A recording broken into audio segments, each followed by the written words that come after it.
Hello students, আজকে থেকে আমরা মাধ্যমিকে যারা 2027 মাধ্যমিক দিবে তাদের জন্য এই নতুন যে সিরিজটি এটি শুরু করা হচ্ছে।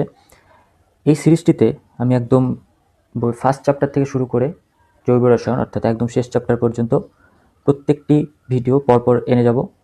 তো তোমরা এই ভিডিওগুলি দেখে আশা করি ভালো মতো মাধ্যমিকের ভৌতবিজ্ঞানটি শিখতে পারবে। ঠিক আছে, তাহলে এই সিরিজটা আমরা শুরু করছি। তো আমাদের প্রথম চ্যাপ্টার হলো পরিবেশের জন্য ভাবনা, আর তার যে ফার্স্ট পার্ট সেটি হচ্ছে ভৌতবিজ্ঞান ও পরিবেশ। তো ফার্স্টে যেটা আছে সেটা হচ্ছে কি যে বায়ুমণ্ডল বলতে আমরা কি বোঝাই, অর্থাৎ আমরা যে শ্বাস প্রশ্বাস নিচ্ছি, এই প্লেন উড়ে বেড়াচ্ছে, পাখি উড়ে বেড়াচ্ছে, গাছের পাতা নড়ছে, সব কিছুই হচ্ছে কিন্তু এই বায়ুমণ্ডলের জন্য। অর্থাৎ বায়ুমণ্ডল ছাড়া এই পৃথিবীতে প্রাণের কোনো রকম অস্তিত্বই থাকতে পারত না। তো বায়ুমণ্ডলটা কোথায় আছে? এটা আছে হচ্ছে আমাদের পৃথিবীকে ঘিরে গ্র্যাভিটির জন্য এই বায়ুমণ্ডল পৃথিবীর সাথে আটকে আছে। আর পৃথিবীর ভূপৃষ্ঠ থেকে শুরু করে প্রায় 10,000 কিমি পর্যন্ত এই বায়ুমণ্ডলের অস্তিত্ব পাওয়া যায়। তো বায়ুমণ্ডল বলতে যদি কী বোঝায় এটা বলা হয় তাহলে কি হবে, যে পৃথিবীর চারদিকে ঘিরে থাকা গ্যাসের আবরণকেই বায়ুমণ্ডল বলা চলে। আর এই বায়ুমণ্ডলটি তৈরি হয় কী দিয়ে? তৈরি হয় হলো বিভিন্ন ধরনের গ্যাস, জলীয় বাষ্প, ধূলিকণা প্রভৃতি দিয়ে এই বায়ুমণ্ডল গঠিত হয়। এরপরে আছে হচ্ছে বায়ুমণ্ডলের উপাদানগুলি কী কী।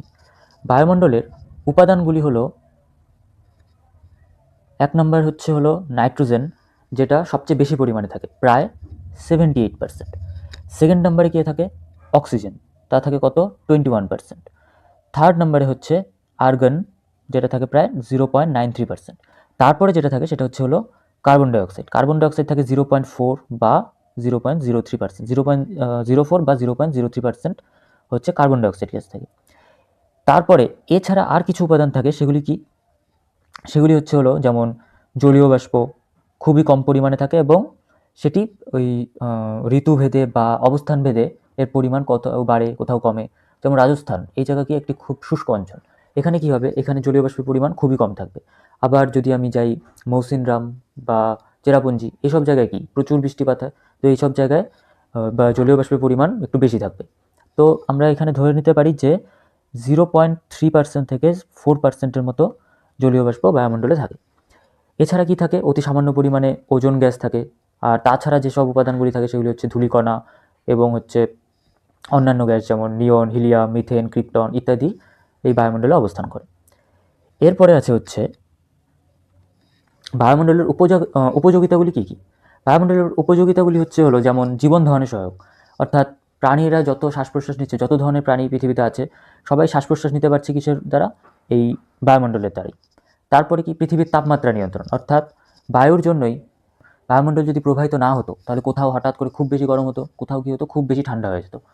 এরপরে কি আছে যে বিভিন্ন ক্ষতিকর রশ্মি থেকে আমাদেরকে রক্ষা করে। যেমন বায়ুমণ্ডলের মধ্যে অবস্থান করে কি ওজোন স্তর, সেই ওজোন স্তর যে ওজোন গ্যাস থাকে তা কী করতে পারে? অতিবেগুনি রশ্মিকে শোষণ করতে পারে, যার ফলে আমরা পৃথিবীর বাইরে থেকে যেসব ক্ষতিকর রশ্মি আসছে, ইউভি রশ্মি, এগুলো যে আসছে সেগুলোর হাত থেকে আমরা রক্ষা পাচ্ছি। এরপরে আবহাওয়া, জলবায়ু সৃষ্টি করে। বায়ুমণ্ডলের প্রবাহের কারণেই মেঘ, বৃষ্টি, ঝড় ইত্যাদি হয়।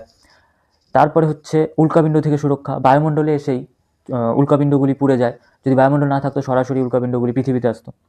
এরপর জলচক্র বজায় রাখে। বায়ুমণ্ডলের সূর্যের তাপে বায়ুমণ্ডলের মধ্য দিয়ে জলীয় বাষ্প, মানে সমুদ্রের জল বাষ্পীভূত হয়ে জলীয় বাষ্প হওয়া, বায়ুর দ্বারা সেটা প্রবাহিত হয়ে আকাশে, মেঘে কী বলে, পাহাড়ের চূড়ায় পৌঁছানো, সেখানে মেঘ সৃষ্টি করে বৃষ্টিপাত করা, তার ফলে আবার সেই বৃষ্টিপাত নদীরূপে সমুদ্রে ফেরত আসা। এই জলচক্র সম্পূর্ণই সৃষ্টি হয়েছে কিসের মাধ্যমে? বায়ু প্রবাহের দ্বারা। তারপরে কি? শব্দ পরিবহনে সহায়তা করা। বায়ুমণ্ডল যদি না থাকতো তাহলে আমরা এই যে কথা বলছি, একটা কথাও আমরা কোনো শুনতে পেতাম না, কেউ কারো কথা আমরা শুনতে পেতাম না। যেমন চাঁদে হয়, চাঁদে কথা বলার জন্য কী করতে হয়? ওখানে রেডিও সিগন্যাল ইউজ করতে হয়, কারণ চাঁদে কোনো বায়ুমণ্ডল নেই। আর আমরা জানি যে শব্দ হচ্ছে এক ধরনের অনুদৈর্ঘ্য তরঙ্গ, যেটি ওই কোনো রকম মাধ্যম ছাড়া চলাচল করতে পারে না। তো বায়ুমণ্ডল যদি না থাকতো তাহলে আমরা কোনো রকম শব্দই শুনতে পারতাম না। যেমনটা আমাদের উদাহরণস্বরূপ দেখা যায় যে সূর্যের মধ্যে এত ধরনের ব্লাস্ট হচ্ছে, এত ধরনের বিস্ফোরণ সেখানে ঘটছে, কিন্তু কোনো আওয়াজই আমরা শুনতে পাই না। কেন? কারণ সূর্য এবং পৃথিবীর মাঝখানে অনেকটা জায়গা আছে যেখানে কোনো রকম বায়ুমণ্ডল নেই। তো এই বায়ুমণ্ডল না থাকার কারণেই সূর্যের যত আওয়াজ আছে একটাও আমরা শুনতে পারছি না। তার মানে বায়ুমণ্ডল আমাদের কীভাবে সাহায্য করছে? শব্দ শুনতেও সাহায্য করছে। তারপরে আছে যে এবার হচ্ছে বায়ুমণ্ডলের স্তর বিন্যাস কিসের ভিত্তিতে? চাপ, উষ্ণতা প্রভৃতির তারতম্যের ভিত্তিতে বায়ুমণ্ডলের কিছু স্তর বিন্যাস করা যায়। এই স্তরগুলি কী কী? এই স্তরগুলি হলো ফার্স্ট হচ্ছে ট্রোপোস্ফিয়ার, সেকেন্ড হচ্ছে স্ট্র্যাটোস্ফিয়ার, থার্ড মেসোস্ফিয়ার, ফোর্থ হচ্ছে থার্মোস্ফিয়ার, ফিফথ হচ্ছে এক্সোস্ফিয়ার, আর সিক্সথ হচ্ছে ম্যাগনেটোস্ফিয়ার। এবার উচ্চতা বৃদ্ধির সাথে সাথে এদের মধ্যে নানা ধরনের পরিবর্তন দেখা যায়, এদের চাপের পরিবর্তন, এদের গঠনগত পরিবর্তন, এদের উষ্ণতার পরিবর্তন, এসব দেখা যায়।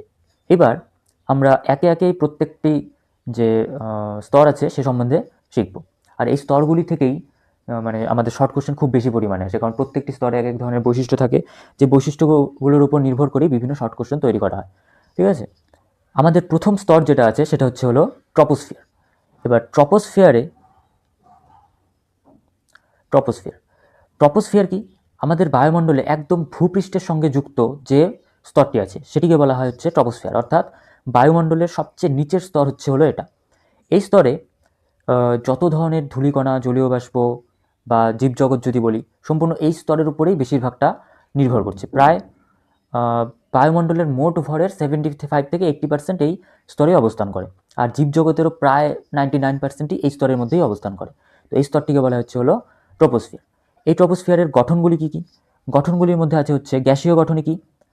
নাইট্রোজেন থাকে প্রায় 78%, আর অক্সিজেন থাকে প্রায় 21%।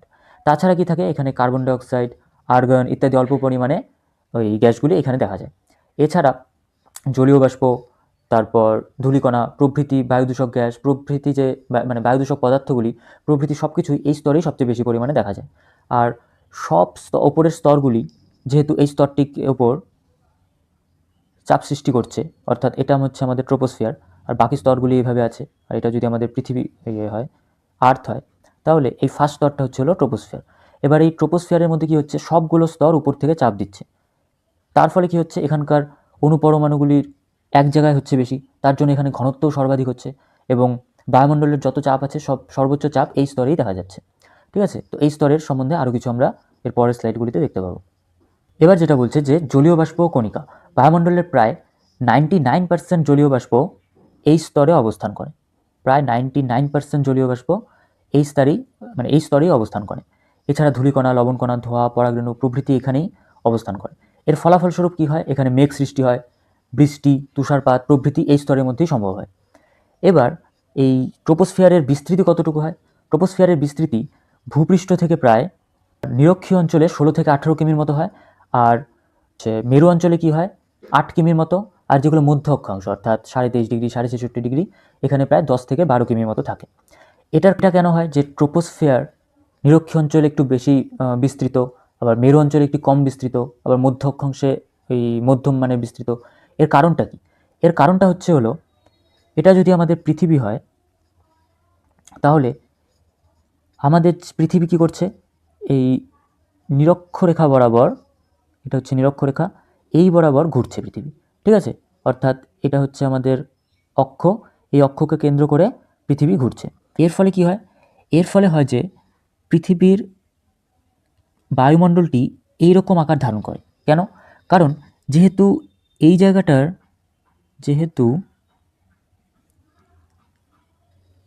জায়গাটার বেগ হচ্ছে বেশি, তার ফলে কি হয়? বায়ুমণ্ডলটা এখান থেকে মানে পৃথিবীর ভূপৃষ্ঠ থেকে দূরে সরে যেতে থাকে। ঠিক আছে, আর এই জায়গার বেগটা কি হয়? মেরু অঞ্চলে বেগগুলো অর্থাৎ নিরক্ষীয় অঞ্চলে বেগ খুব বেশি হয় পৃথিবীর, তার ফলে বায়ুমণ্ডল দূরে সরে যাওয়ার চেষ্টা করে। কিন্তু মেরু অঞ্চলে কি হয়? মেরু অঞ্চলে যেহেতু বেগ একদমই প্রায় নেই বললেই চলে, তো সেই জায়গায় কি হয়? বায়ুমণ্ডলগুলো কি করে? পৃথিবীর মাধ্যাকর্ষণ শক্তির জন্য এর সাথেই লেগে থাকে। ঠিক আছে, তার ফলে কি হয়? এই জায়গাগুলোতে ট্রোপোস্ফিয়ারের দূরত্ব 7 থেকে 8 কিমির মতো হয়, বিস্তৃতি 7 থেকে 8 কিমির মতো হয়। আর নিরক্ষীয় অঞ্চলে যেহেতু বেগ বেশি, তাই বায়ুমণ্ডল দূরে সরে যেতে চেষ্টা করে পৃথিবী থেকে, তাই এখানে প্রায় 17 থেকে 18 কিমি বায়ুমণ্ডল অবস্থান করে। তাহলে আমরা বলতে পারি যে বায়ুমণ্ডল ট্রোপোস্ফিয়ার পৃথিবীর ভূপৃষ্ঠের উপরে কত দূর পর্যন্ত আছে? গড়ে যদি বলা যায় তাহলে 10 থেকে 12 কিমি, এটা বললেই গড়ে উত্তরটা হয়ে যাবে। কিন্তু আমি মনে করি যখন তোমরা উত্তর লিখবে তখন ওই নিরক্ষীয় অঞ্চলের কথাটাও আলাদাভাবে বলবে, আর মেরু অঞ্চলের কথাও আলাদাভাবে বলবে। আর মাল্টিপল চয়েসে যদি উত্তর কোশ্চেনটা আসে, তাহলে মাল্টিপল চয়েসে তুমি যেটা এই 7 থেকে 8 কিমি বা 17 থেকে 8 কিমির কাছে থাকবে। বেশিরভাগ ক্ষেত্রেই 17 থেকে 18 কিমির কাছাকাছি দেয়, অর্থাৎ 15 বা 16 এর মধ্যেই সাধারণত মাল্টিপল চয়েসে থাকে। ঠিক আছে, এবার আসছি আমরা এর কিছু বৈশিষ্ট্য সম্বন্ধে জানবো, ঠিক আছে?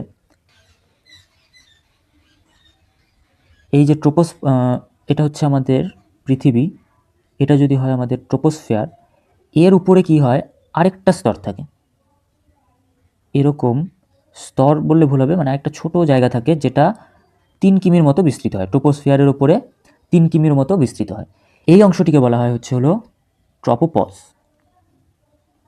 ঠিক আছে? কেন বলা হয় আমরা একটু পরেই জানতে পারবো। এবার হচ্ছে বৈশিষ্ট্য কি। ট্রপোস্ফিয়ারে দেখা যায় কি যে যত আমরা ভূপৃষ্ঠ থেকে উপরের দিকে উঠতে থাকবো, তত প্রত্যেক কিমি ওঠার ফলে, অর্থাৎ এরকম ব্যাপারটা যে প্রত্যেক কিমি মানে একদম ভূপৃষ্ঠ থেকে শুরু করে যত আমরা উপরের দিকে উঠতে থাকবো, অর্থাৎ ধরলাম 1 কিমি, 2 কিমি, 3 কিমি, 4 কিমি, যত আমরা উপরের দিকে উঠতে থাকবো, এটা হচ্ছে আমাদের ভূপৃষ্ঠ। এবার যত আমরা উপরের দিকে উঠতে থাকবো তত কি দেখা যায় যে তাপমাত্রা 6.4 থেকে 6.5 ডিগ্রি সেলসিয়াস হারে কমছে। এর মানেটা কি? এর মানেটা হচ্ছে যদি ভূপৃষ্ঠে তাপমাত্রা থাকে হচ্ছে যদি থাকে হচ্ছে 26.4 ডিগ্রি সেলসিয়াস, তাহলে 1 কিমি উপরে গিয়ে, অর্থাৎ এই স্তরটার মধ্যে বা এই জায়গাটার মধ্যে উষ্ণতা হয়ে যাবে হচ্ছে 20 ডিগ্রি সেলসিয়াস, অর্থাৎ 26.4 ডিগ্রি থেকে 6.4 ডিগ্রি সেলসিয়াস কমে গেল, অর্থাৎ 1 কিমি উপরে ওঠার ফলে, অর্থাৎ একদম ভূপৃষ্ঠে মাটির সঙ্গে যে স্তরটা লেগে আছে সেটা যদি 26.4 ডিগ্রি হয়, তাহলে 1 কিমি উপরে ওঠে সেটা হয়ে যাবে 20 ডিগ্রি সেলসিয়াস। আবার এখান থেকে যদি আরও 1 কিমি ওঠা যায়, অর্থাৎ এটা হচ্ছে আমাদের 0 কিমি, এটা 1 কিমি, এটা 2 কিমি, এটা 3 কিমি, এবার যদি আমরা 2 কিমি এই জায়গাটাতে পৌঁছাই, তখন উষ্ণতা কী হবে, এই 20 ডিগ্রি থেকে আরও 6.4 ডিগ্রি কমে যাবে, অর্থাৎ 20 ডিগ্রি থেকে 6 ডিগ্রি হচ্ছে কমে গেলে হচ্ছে 14, আর আরও 0.4, অর্থাৎ 13.6 ডিগ্রি হয়ে যাবে, এই স্তরে এসে হয়ে যাবে হচ্ছে 13.6। আরও যদি 1 কিমি উঠি তখন আরও 6.4 ডিগ্রি সেলসিয়াস হারে কমতে থাকবে। এই ঘটনাটাকে বলা হয় হচ্ছে হলো ল্যাপস রেট, অর্থাৎ মানে যেহেতু কমছে, ল্যাপস মানে কি ধীরে ধীরে কমে যাচ্ছে, তাই এই ঘটনাটাকে বলা হচ্ছে ল্যাপস রেট। আর এ কারণে এই ট্রোপোস্ফিয়ার অঞ্চলটিকে বলা হয় হচ্ছে হলো ক্রমহ্রাসমান উষ্ণতার স্তর। এই ঘটনার জন্য এই ট্রোপোস্ফিয়ার স্তরটিকে বলা হয় হচ্ছে হলো ক্রমহ্রাসমান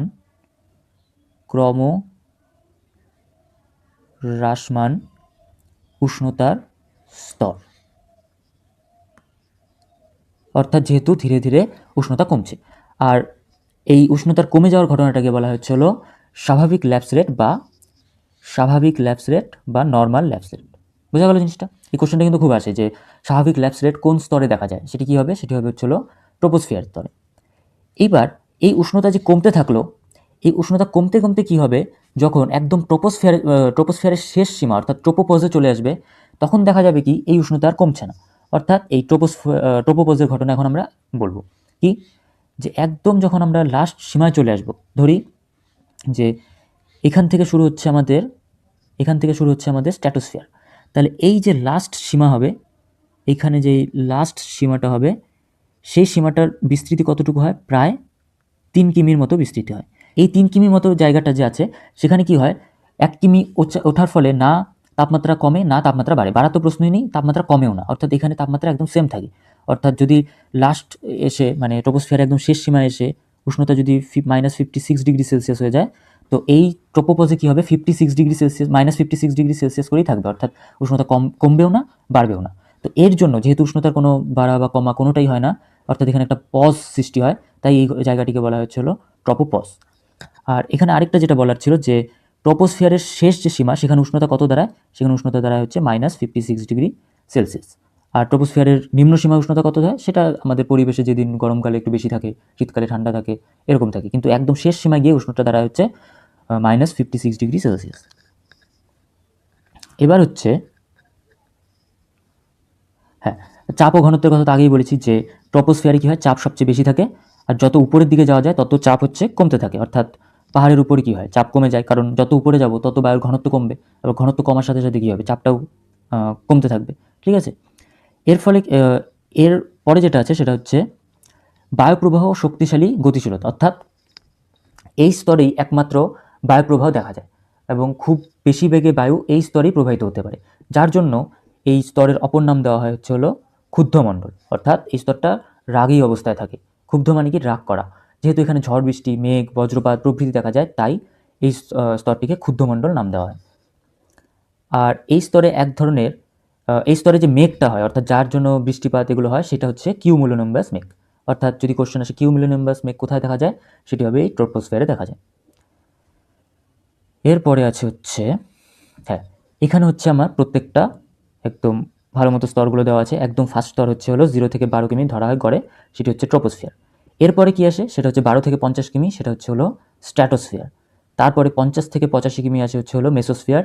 তার উপরে আসে হচ্ছে 85 থেকে 600 কিমি থার্মোস্ফিয়ার।